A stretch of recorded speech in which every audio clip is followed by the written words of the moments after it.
सद्गुरुदेव भगवान की जय। गुरुर्ब्रह्मा गुरुर्विष्णु गुरुर्देवो महेश्वरा, गुरुर्साक्षात् परं ब्रह्म तस्मै श्री गुरवे नमः।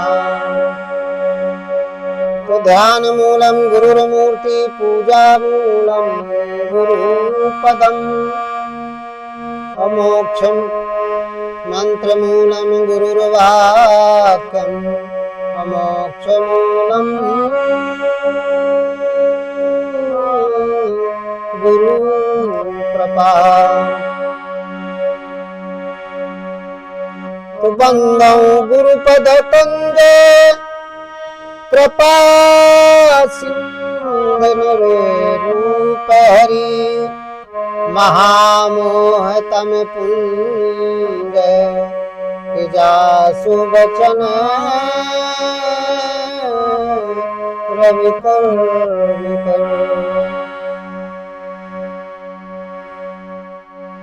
ओम बोलिए सद्गुरुदेव भगवान की जय।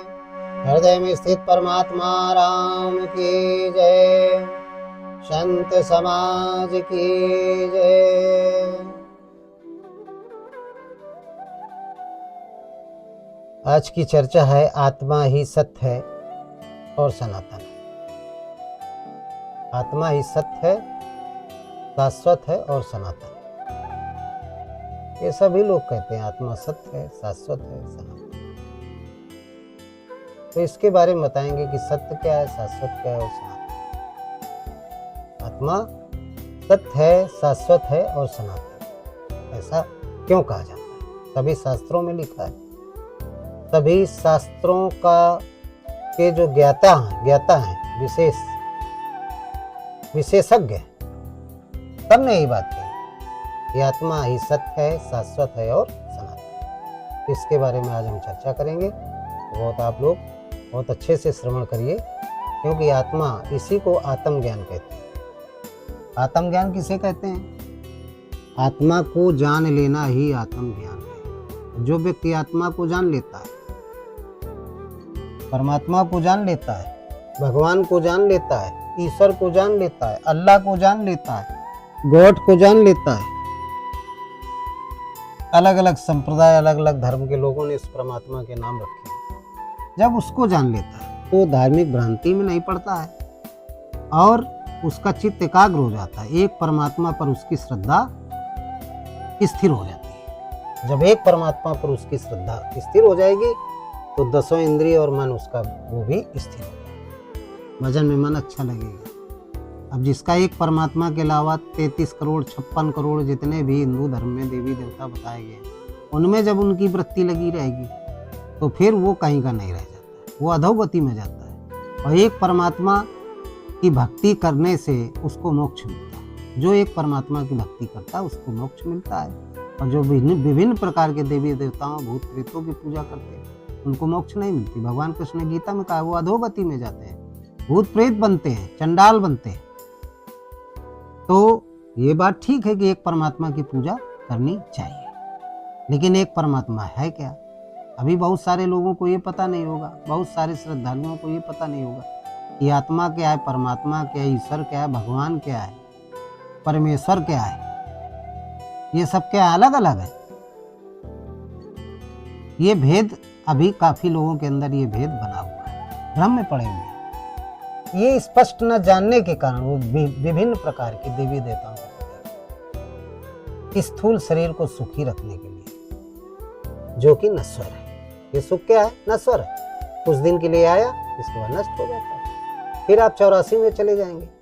बड़े भाग मानुष तन पावा, सुर दुर्लभ सदग्रंथन गावा, साधन धाम मोक्ष कर द्वारा पाए न जई परलोक।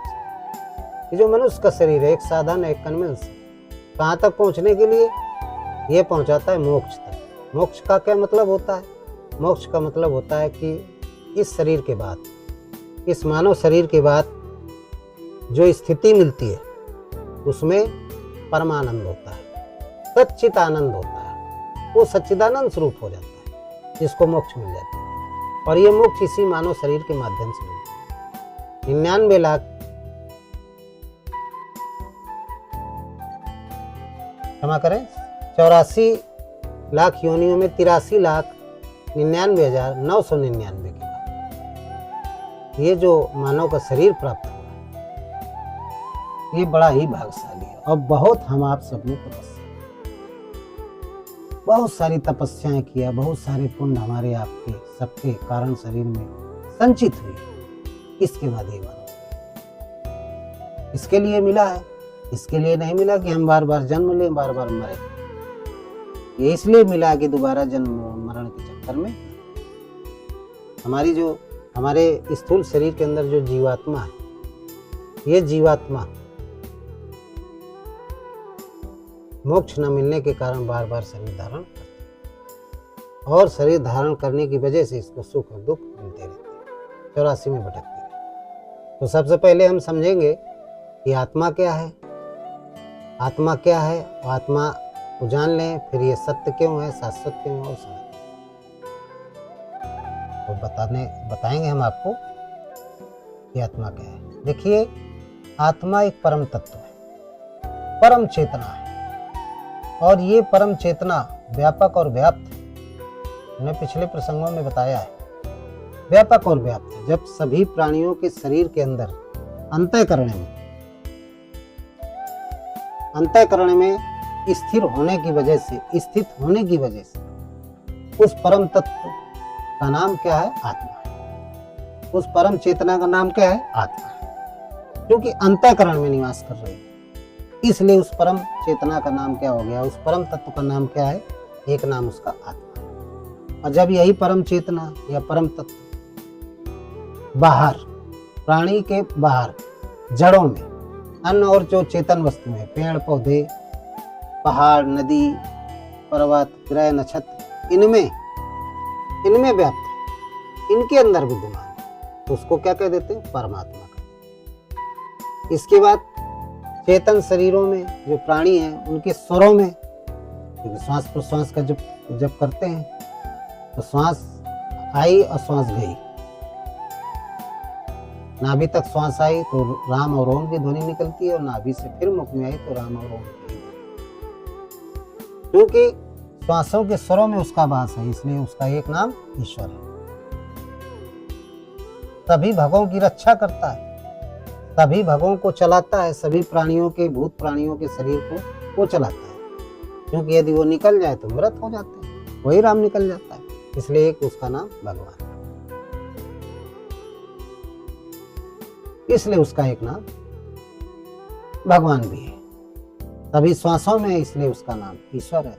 सभी भगों को, सभी भूत प्राणियों को चलाता है, इसलिए उसका एक नाम भगवान है।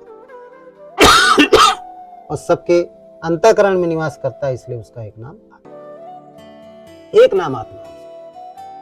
तो आत्मा के बारे में समझ गए, इसी को परमात्मा कहते हैं। ये सब पर्यायवाची। अब सत्य क्यों है? सत्य किसे कहते हैं? सत्य उसे कहते हैं जिसको कभी मिटाया ना जा सके, जिसका नाश ना हो सके, जो अविनाशी है, और जिसको मिटाया जा सकता है वो असत्य है। प्रकृति से जितनी भी चीजें निर्मित है, प्रकृति में लिप्त है, जितनी प्रकृति में चीजें हैं, वस्तुएं हैं, वो सब क्या है? असत्य है। क्यों? इसलिए कि उनका सबका नाश होना। तब इसी प्रकृति में 5 तत्व 3 गुणों से बनी है। क्षिति जल पावा गगन समीर, ये 5 तत्व हैं। तमोगुण, रजोगुण, सतोगुण, ये 3 गुण है। 8 से बनी है। इसी को अष्टमूला प्रकृति कहते हैं।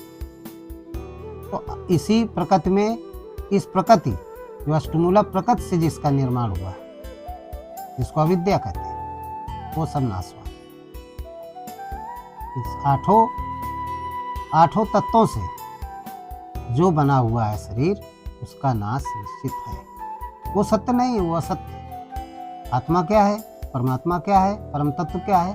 परम चेतना क्या है? इन 8 गुणों से अलग। स्थूल शरीर में रहते हुए भी इन गुणों से, 8 तत्वों से, 5 तत्व 3 गुणों से रहित है, इसलिए ये सत्य है। इसे सत्यम शिवम सुंदरम, सत्य को ही सुंदर शिव कहा गया। इसके बाद आत्मा सत्य है, शाश्वत। शाश्वत किसे कहते हैं? शाश्वत का मतलब होता है परमानंदित, शांत। शांत कौन होता है? शाश्वत का मतलब क्या होता है? पूर्ण रूप से। शाश्वत माने पूर्ण रूप से। ये पूर्ण है, पूर्ण नहीं है, कभी इसके टुकड़े नहीं हो सकते। ये पूर्ण है, शाश्वत है, इसमें शांति ही शांति भरी।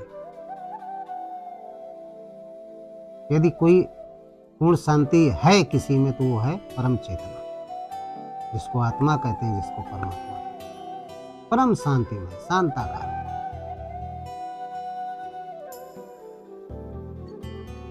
इसके बाद सनातन, तीसरा शब्द आता है आत्मा के लिए, सनातन। सनातन किसे कहते हैं? सनातन, सनातन माने प्राचीन, सबसे प्राचीन, सबका जनक,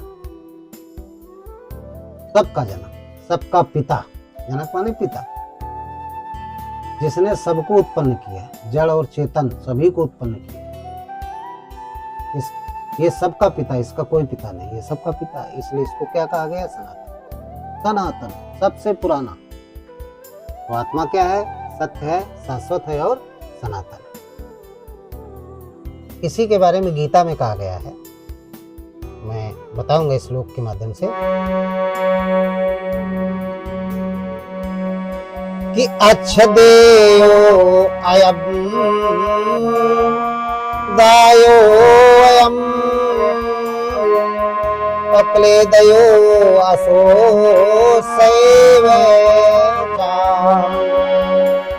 कि नित्या सर्वगता स्थाणुर अचल हो अयम सनातना अच्छेदयो अयम अदायो अयम क्लेदयो अवेशो सेवचा अनित्याः सर्वगताः स्थाणुरचलो अयं सनातना।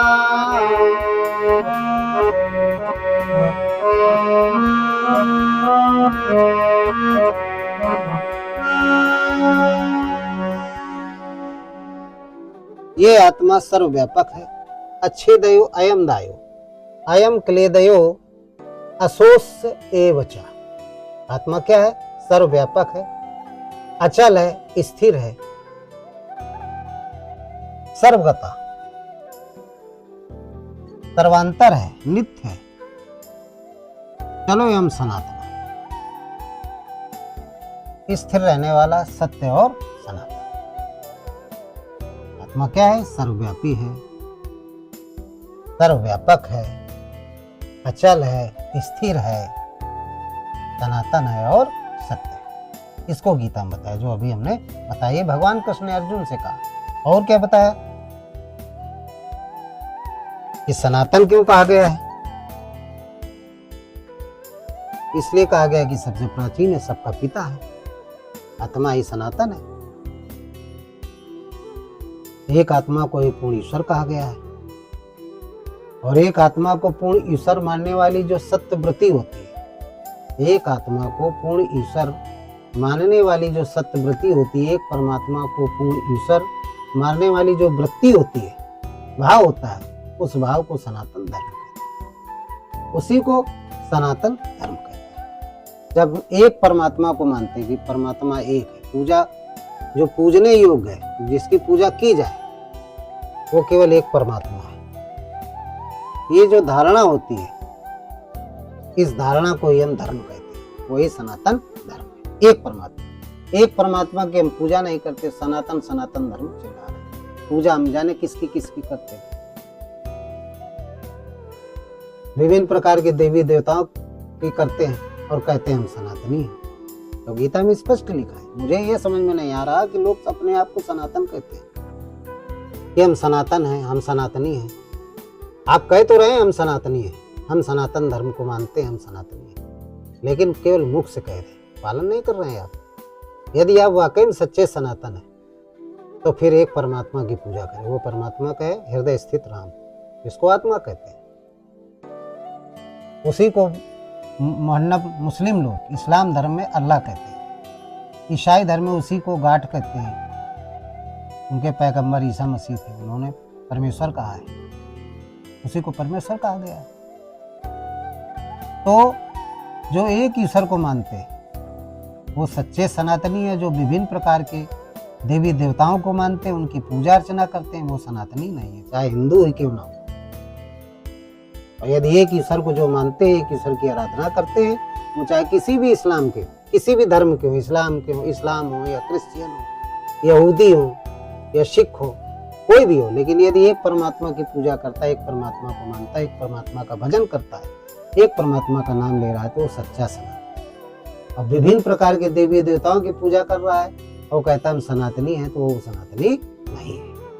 ये हमारी गीता में लिखा हुआ है। हमारे जो तत्वदर्शी साकार ब्रह्म जिनको भगवान कृष्ण कहा गया है, उन्होंने अर्जुन को बताया। ये मैं नहीं कह रहा हूँ, हमारा जो धर्मशास्त्र सबका धर्मशास्त्र, पूरे विश्व का धर्मशास्त्र, इसी गीता से कुरान बनी है, इसी गीता से बाइबिल बनी है। ईसाइयों का धर्म ग्रंथ बाइबिल है, इस्लाम का धर्म ग्रंथ कुरान है, सिखों का धर्म ग्रंथ गुरु ग्रंथ साहब है, ये भी गीता से निकला है। कबीर का जो धर्म ग्रंथ है वो बीजक है, वो भी गीता से निकला है। वेद भी गीता से निकले हिंदुओं के, रामचरितमानस भी, सारे पुराणों में जो अंश दिया है वो गीता का ही अंश है। उपनिषदों में, यानी जो हमारा विश्व का धर्म शास्त्र है वो श्रीमद् भगवत गीता है। उसमें केवल एक ही बात बताएगी कि परमात्मा एक है, उमित्ते का अक्षरों व्यवहार मनुष्य एक तेजन देयम, उसी परमात्मा का जो सबके अंदर उमित्ते का अक्षर ब्रह्म, एक अक्षर ब्रह्म, सिर्फ वो एक ब्रह्म है जो सबके अंदर निवास करता है, सबके अंदर निवास करता है। उस परमात्मा का भजन करना चाहिए। अर्जुन से यही तो कहा था, तुम्हें शरणम गच्छ सर्वभावेन भारत तत्प्रसादम परम शांति स्थानम प्राप्त शाश्वत। हे अर्जुन, तो उसकी शरण में जा, तुझे परम शांति प्राप्त हो, जो सबके हृदय में निवास करता है। यही बात तो भगवान शंकर ने माता पार्वती से कहा कि सबके हृदय निरंतरवासी व्यापक ब्रह्म एक अविनाशी, सचेतन घन आनंद राशि अस्प्रभु हृदय अक्षत उपकारी सकल जीव जगदीन सुखारी, और राम ब्रह्म व्यापक जग जाना परमानंद परेश्वर। उसी को राम कहा गया, उसी को आत्मा कहा गया। क्यों? वही राम सत्य है, शाश्वत है और सनातन है। तो आत्मा अविनाशी है, शाश्वत है। संसार में एक परमात्मा की पूजा आराधना करने वाले ही सच्चे सनातनी। जो अनेक देवी देवताओं की पूजा करते हैं वो सच्चे सनातनी नहीं है। उनको हम सच्चे सनातनी नहीं कहेंगे, ये तो लोग कह देते हैं, लेकिन वो सच्चे सनातनी नहीं है। आत्मा अविनाशी है, शाश्वत है, सर्वव्यापक है, इसलिए वो सत्य है, इसीलिए वो सत्य है। इसके बाद और बताया, आत्मा को ही परमात्मा कहा गया, आत्मा को ही ईश्वर कहा गया, आत्मा को ही परमेश्वर कहा गया, आत्मा को ही गाड कहा गया, आत्मा को ही भगवान कहा गया, आत्मा को ही प्रभु कहा गया। बहुत प्रकार के नाम है, जाने कितने नाम है। वैसे उसका कोई नाम नहीं है, परमात्मा का कोई नाम नहीं। अकथ नाम है नामन रूपा ब्रह्म सुख अनुभव है। अपने अनुभव के हिसाब से ब्रह्म ऋषि जो हुए हैं, बड़े बड़े तत्वदर्शी महात्मा सदगुरु हुए हैं, उन्होंने अपने अनुभव के, जो उनके अंदर अनुभव हुआ, उस अनुभव के अनुसार उसका नाम रखा। तो जो आत्मा है वो विनाशी है, शाश्वत है, सनातन है, सत्य है। हमें उसी की पूजा करनी चाहिए, अन्य किसी की पूजा नहीं करनी चाहिए। यदि हम उसके एक परमात्मा की पूजा कर रहे हैं, जिसको हम आत्मा कहते हैं, तो हमारा जीवन धन्य है। तो इन्हीं शब्दों के साथ हम अपनी बात समाप्त करते हैं। बोलिए ओम श्री सद्गुरुदेव भगवान की जय।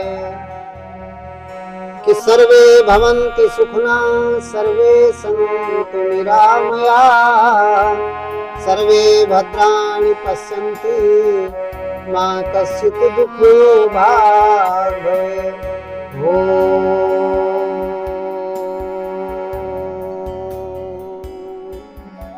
राम